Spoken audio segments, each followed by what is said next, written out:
Hello again everyone, Chef B here.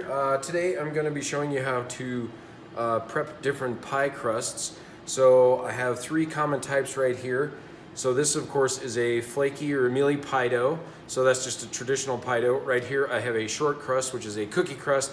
And then of course a crumb topping. So this is just a typical graham cracker crust. So I'm going to show you how to prep all those and get them ready for a pie shell or a pie pan. So what I'm going to do is I'm going to start with the traditional pie dough. So I did have this, I pulled this out of the fridge a little while ago, so it's softened up a little bit. Now you don't want to try and roll this out when it's rock solid, obviously, because it just doesn't work very well. So what we want to do is we're going to add a little bit of flour to our cutting board here. So you just want to start out with a little bit. And then once again, make sure once you make your pie dough, before you put it in the fridge, you want to make sure that it's pretty thin. That way it'll just be easier to roll out later, and it actually thaws out a little bit quicker, so you don't have to wait so long and pull it out so early.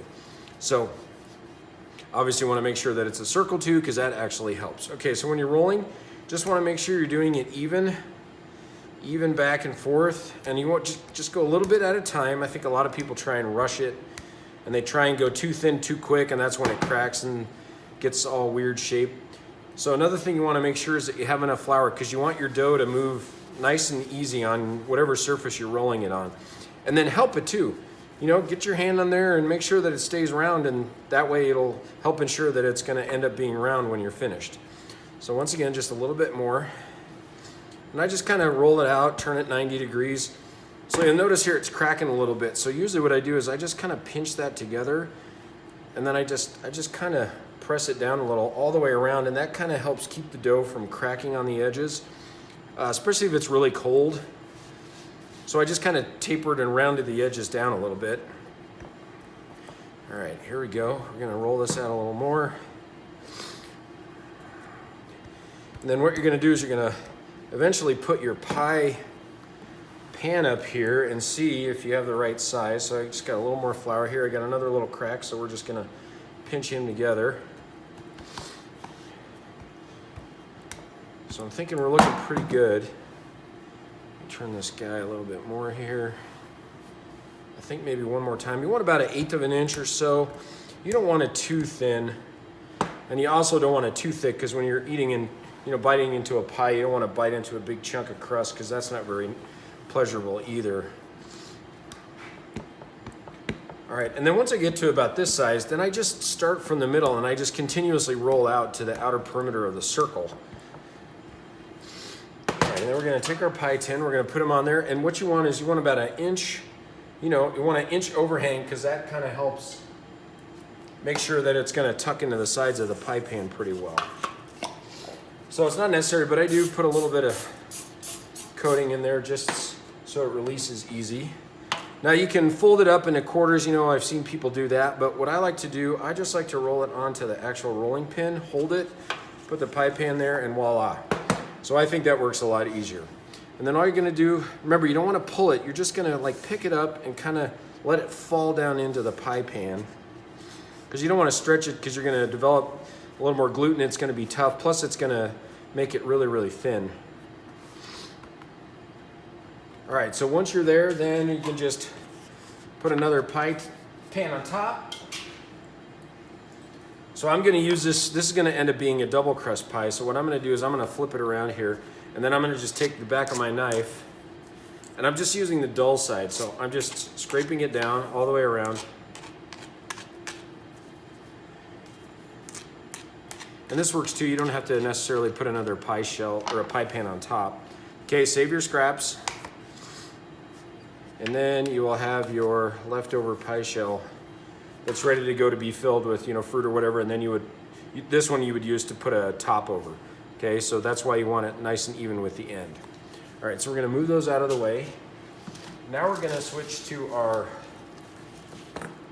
so this is our short crust right here. So this is actually a sugar cookie dough, so it has egg in it, so it actually is really, really soft. And a trick I like to do with this is, once I get it down to a certain shape, you're going to actually roll it in between a couple sheets of parchment. So that really helps, because it helps hold it together. Plus it's a lot easier to flip and move it around. You can actually use this for pie dough too, but pie dough is a little bit more sturdy, so it's not really necessary. All right, so once again, we're just gonna kind of go slow. We don't wanna go too fast, too quick. Otherwise, the thinner this dough gets, then it just becomes more soft and more sticky. So we're gonna try and go as slow as we can. And then I'm gonna put this one in the same kind of pie shell, or pie pan. So see, I stopped there and I'm using my hands to kind of help work it, make sure it's in its same, it maintains a round shape here. Okay, now we're getting pretty thin, so I'm probably gonna transfer this to the parchment. So we're gonna get our parchment there. You wanna make sure you flour that. Okay, we're gonna put them on there. Give them a little more flour. And then this works really well when you're doing cookies, things like that too. Especially really, really soft cookie doughs that tend to, you know, just be really soft. This is a good strategy to use. And you can see I'm almost there. So I'm just gonna grab this, I'm gonna flip them over, make sure that the paper's not stuck on that side. So we got enough flour there. I'm just gonna kind of brush that around. Gonna grab we got a little bit more to go here. So I think once again, just in the center, we're gonna push them out a little bit. All right, and I think that should be good enough. So once again, just gonna give that a light spray. Same thing, I'm gonna roll this on my rolling pin. I think it just is a little easier that way. See, it's a lot easier to hold. Then you just kinda, voila, there it is. Okay, this one you wanna be really, really careful too, because it's gonna be really soft. Just kinda let them get in there. Pick it up, let it kind of fall in there. Now if you do have a bunch of excess flour in there too, you can brush that out, that's not a big deal. You wanna make sure that it's sitting on the rim of the pie pan. And then I'll do the same thing with this one. We're gonna trim this one and we'll probably decorate the edge of that with something after we put our filling in there and bake it. It's really common to brush it with a glaze and then, you know, put some chopped nuts on it or coconut or something like that, or you can decorate it. And then of course we wanna save our scraps. So there is your short crust that's ready to go. If you were gonna blind bake this, what you would do is, you know, take a fork and you would poke a bunch of holes in the bottom just so it doesn't shrink and so it doesn't, you know, poof out of there. So you would do something like that, and then you could put another pie tin in there and then blind bake it that way if you need. All right, and the last one we're gonna do here is going to be our crumb crust. So I'm just gonna clean up my area here a little bit.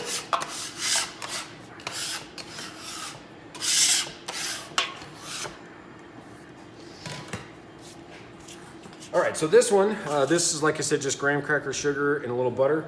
If you're using a sweet cookie or something like that, whether it's, you could use chocolate chips, peanut butter cookies, you could, Oreos. I usually don't add the sugar, I usually just add the butter. So once again, just a thin layer. And this is about 6.5, 7 ounces or so. So what I'm gonna do is just gonna start very carefully. You gotta kind of start by hand with this one. Press it around. Now, of course, you can buy these shells already made. I think they're a couple bucks at the store. You can get these graham cracker shells, but obviously if you make it yourself, it's gonna be a lot cheaper. So once I kind of get that mountain around the side, then I just kind of push it. And I'm really careful to make sure that I'm getting down in the corner here, so in the edge of the pie pan, because that's usually what ends up being the really, really thick part, because people don't, you know, press it in there and make it even enough. So when it's about like that, then it's really common to get another pie tin and just kind of press that in there really good. Make sure you get around the edges. And then that right there, you can put right in the oven and it's ready to blind bake, but just so you can see it, it looks really nice, okay? Now if you don't have an extra pie tin, then you just have to take a little extra time and do it by hand, but this is a real easy way to do that. So there's all your crusts. Got your pie crust, your short crust, and there is your crumb crust.